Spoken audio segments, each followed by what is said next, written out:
Very recently, several key spirit science episodes were demonetized for strange reasons.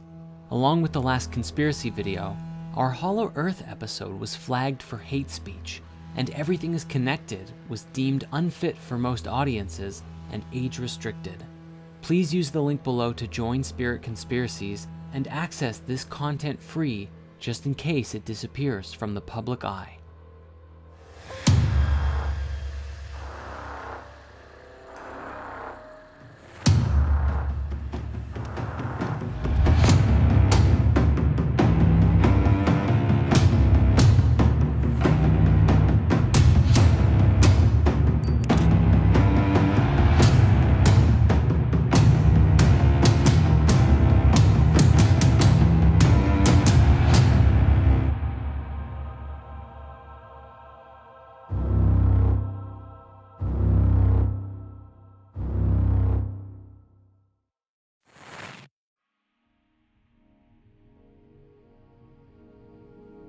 The subject of extraterrestrials has mystified humanity for countless generations.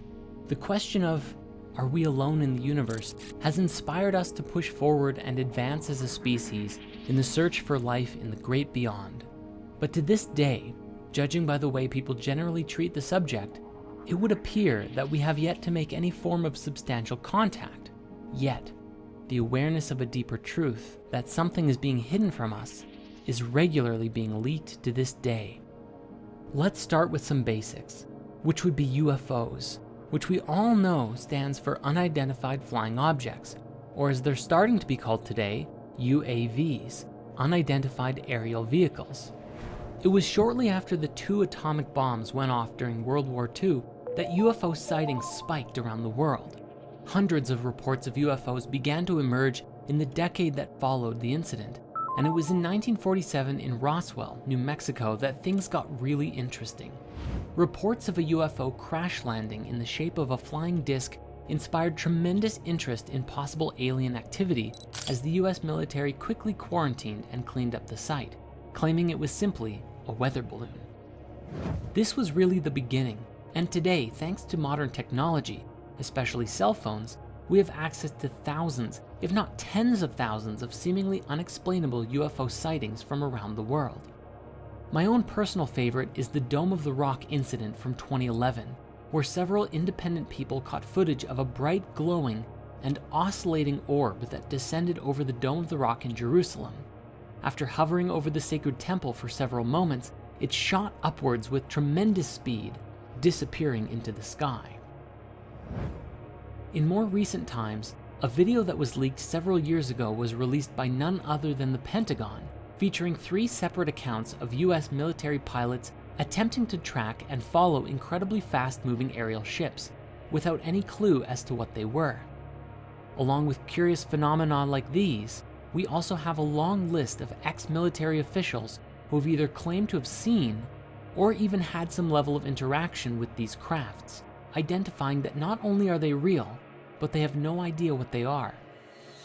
One particular interesting subject in this discussion is the work of Robert Dean, a retired command sergeant major who, after that job, became a ufologist and had been very public about his experiences with UFOs and ETs up until his passing away in 2018. At one point, he gave a presentation, the full thing of which you can find available on YouTube, accounting many of the things that he saw in the military and NASA. The most interesting of which being the story of what happened during the real moon landing. Now, many people today believe that the moon landing itself is a conspiracy, that it was faked because of certain things that stand out about the moon landing that don't make sense, such as why the crosshairs of a camera are appearing behind a particular object on the screen, or the strange objects in the reflection of the astronaut's visor. But what Robert Dean has described was that there was actually a real moon landing, but what happened was that upon arriving at the moon, what the astronauts found was that it was populated. There were, according to him, little alien people walking all over the place, ships flying through the, well, I'd call it air, but I guess they don't have oxygen up there, do they? This was such a shock to the astronauts that after their visit, they returned back with 40 rolls of film of what they saw, and NASA supposedly destroyed it. The thinking seems to be that the revelation of this truth was so out there that NASA buried the truth because of what would happen to the world if this was to get out. Now, I'm not saying that I'm in support of hiding the truth, but at the same time, think of how many religious beliefs would be shattered from this truth. How much chaos would be caused if all of a sudden, our entire global paradigm was to change in an instant. Again, I'm not saying that they're destroying the footage, if it did happen, was a good thing, but at the very least, trying to see things from every perspective. Specifically, there was an ex-CIA operative who spoke with AJ Plus at one point, and she described that the single most important thing that she learned from her time as basically a spy was that everyone believes they are the good guy. So even if this event did happen, whoever it is at NASA who controlled all of the information probably did it believing they were doing the right thing. We will return to Robert Dean at another point soon because he shared something else that was very interesting. However, first we have to discuss this. You may be familiar with a man named Bob Lazar, one of, if not the first, to come forward with inside leaks about the secret government UFO programs. He claimed to have been hired in the late 1980s to reverse engineer purported extraterrestrial technology at what he described was a secret site called S4, a site similar to, and rather close to, Area 51. He described that he had access to a recovered UFO ship and for several years was attempting to discover the secrets of how it worked. Lazar claimed that the propulsion of the studied vehicle was fueled by the chemical element with the atomic number 115, known today as moscovium, or E-115, which at the time was named unumpentium, since it hadn't been created yet. However, it was first synthesized in 2003 by a joint team of Russian and American scientists for real. He said that the propulsion system relied on a stable isotope of E-115, which supposedly generated a gravity wave after being excited by livermorium, element 116, during proton bombardment. He argued that the decay products brought about by the reaction between the two elements would include gravitons, a hypothetical quantum particle that is thought to be responsible for gravity. In his new Netflix documentary, he used the analogy that the craft is kind of like a bowling ball. If you were to put a ball onto a piece of fabric or your bed sheet and then proceeded to push down on the areas around it, the bowling ball would fall forward into the bends and gaps that you create around it. In this way, the craft would kind of just fall through space by distorting space-time around it, like in a continuous rolling motion. This is what allowed the vehicle to fly and to evade visual detection by bending light around it. He said it levitated silently, and when it was activated, he was unable to even put his hand on it because the force would repel his hand away like a strong gravitational field. According to intel that he received while at S4, the ship, which was one of 9 that the military had access to, was originally from the twin binary star system called Zeta Reticuli and had belonged to the Greys, which are the most common visual of aliens that we generally see today when you think of what an alien might look like. We even have an emoji for it. He also explained that the way that the military worked was so secretive that they wouldn't even let the various divisions studying the craft to communicate with each other, so progress on reverse engineering the technology was very slow. While one group would be working on controls, another on propulsion, and another on, well, you get the picture. But due to this isolation, they wouldn't easily be able to identify how the different parts of the ship were interconnected and worked together, and thus reverse engineering became very difficult. This was especially challenging because supposedly the ship was entirely interconnected. There weren't really any moving parts. It seemed to be one singular solid object. The seat and floor and panels and walls were all one singular material, with no sharp edges anywhere, an entirely different kind of machine than anything we're used to today.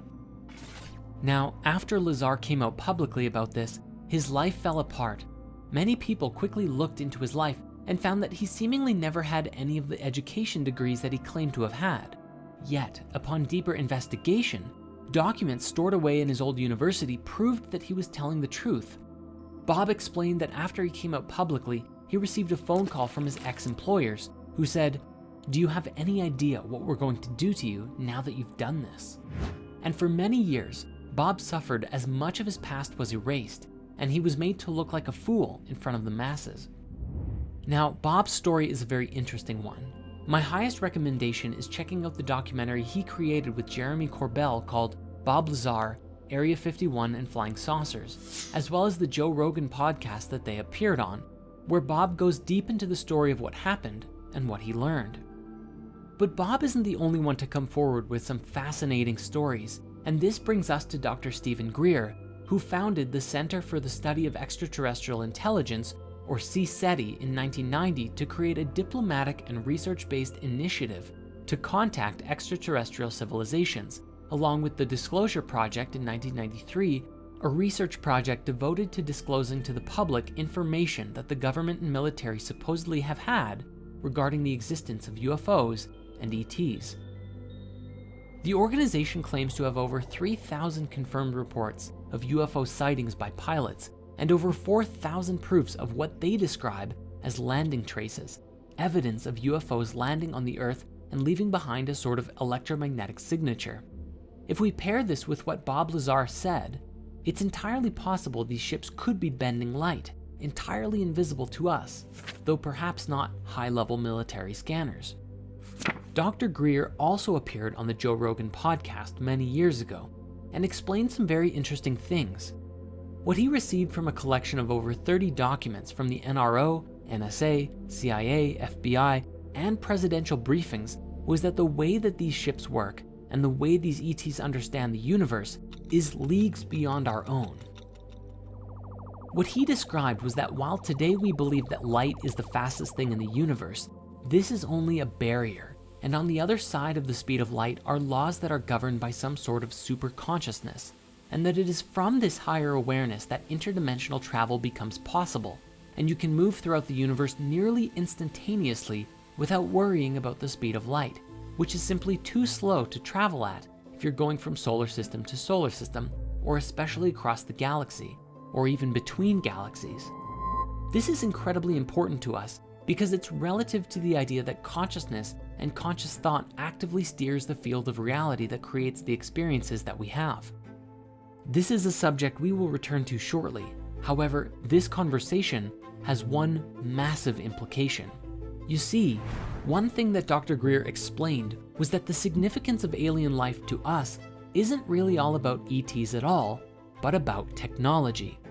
The very instant that it became available would completely transform life on Earth forever.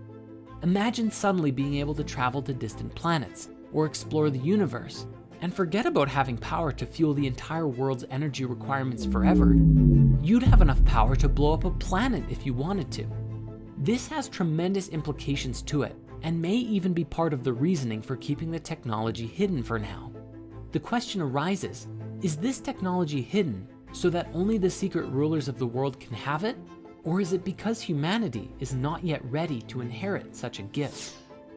One final piece in the ET and UFO conspiracy is the concept of the hoaxed alien attack. This comes from the late Dr. Wernher von Braun, the top Nazi scientist of Hitler's army, who, after World War II, came to the United States to work for the US government. Funny how that happens.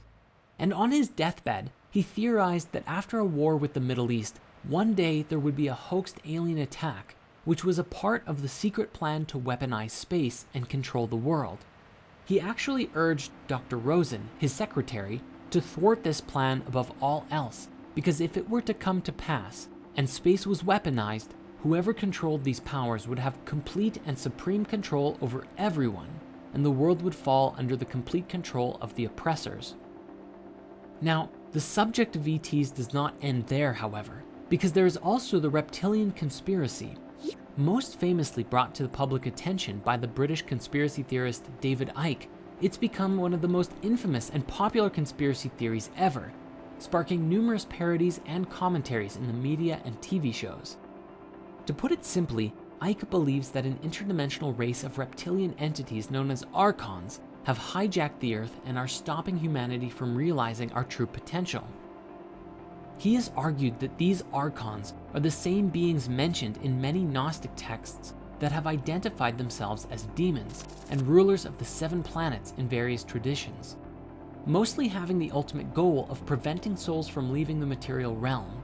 He claims that because of this, they have gone by many names throughout history, including the Anunnaki from Sumerian myth and the Watchers and Nephilim from the Book of Enoch. He argues that human sacrifice to the gods in the ancient world was actually for the reptilians' benefit, especially the sacrifice of children, because he tells us that at the moment of death by sacrifice, a form of adrenaline surges through the body, accumulating at the base of the brain, and is apparently more potent in children, something that is today reminiscent of adrenochrome. Bringing it more into the modern day, he claims that a genetically modified human Archon hybrid race of shape-shifting reptilians, known as the Babylonian Brotherhood, or the Illuminati or Freemasons to us today, manipulate global events to keep humans in constant fear, so that the Archons can feed off of the negative energy that this creates. Now, he has also claimed that the members of this secret elite are descended from reptilians coming from the Draco constellation.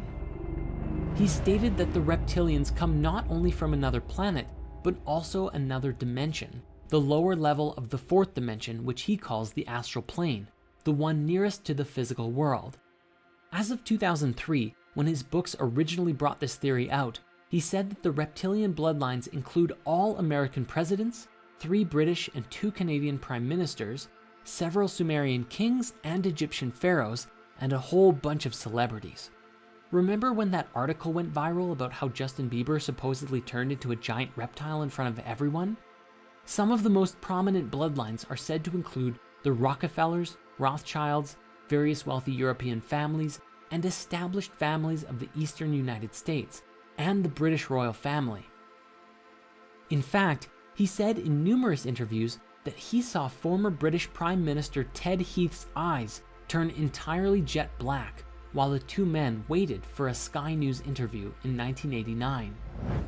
Ultimately, the global elite make up the top of the pyramid for the reptilians in modern day, all with the intention to keep us sedated and trapped in this reality without gaining a higher knowledge.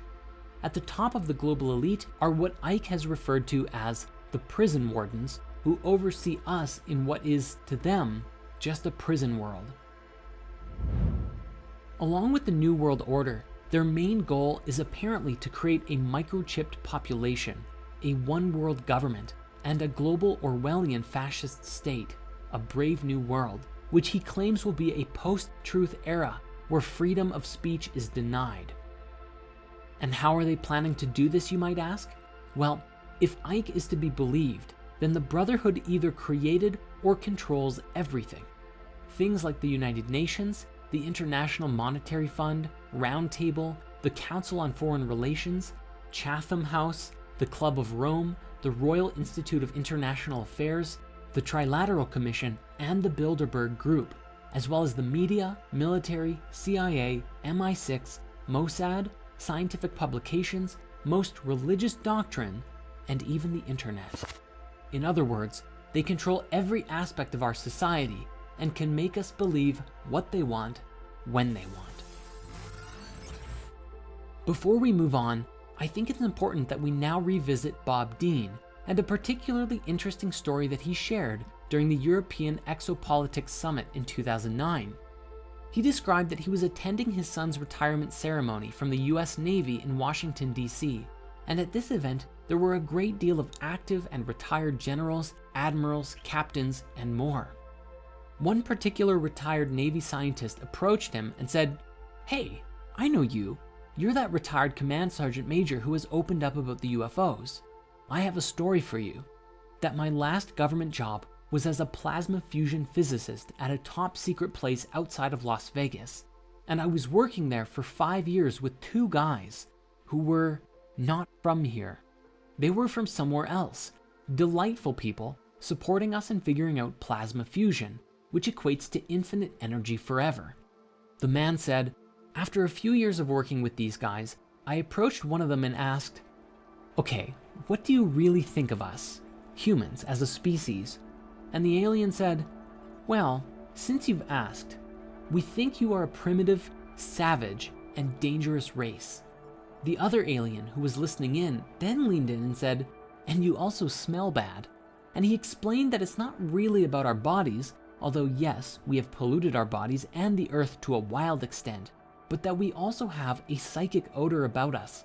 Our thoughts and feelings are so negative that other higher species find it terribly offensive. While this story is actually kind of funny, it's also something that we should take very seriously.